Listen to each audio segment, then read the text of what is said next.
So, what's up mga kapugi? For today's video mga kapugi, ayan po, pumunta kami sa dagat. Tingnan yung itsura ni Marlon Siproso, kapugi niya. Ayan po. Ayan po ang mga kasamahan ko mga kapugi. Don't forget to follow and share my video para lagi kayo ma-update sa mga bago kong video mga kapugi. Ako po si Marlon Siproso. Sipag, tiyaga, dasal ang kailangan. Pulos na lang kapugian. Let's go! A few moments later. Ayan, salamat sa Diyos. Marami namin nakuha. Lulutuin po namin yung mga kapugi. Ang dami-dami niya pa po mga kapugi.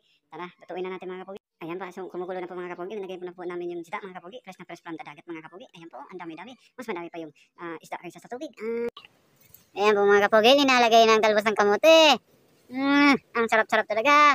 Kulay verde. Verde. Ayan mga kapugi, kain na po tayo. Ang sarap-sarap talaga mabuhay dito sa probinsya mga kapugi. Mga kapugi, ang buhay po mga kapugi ay huwag natin pinapakomplikado mga kapugi dahil ang sarap mabuhay na laging masaya mga kapugi. Ayan po, ang saya-saya namin ko yan. Kumakain po kami mga kapugi.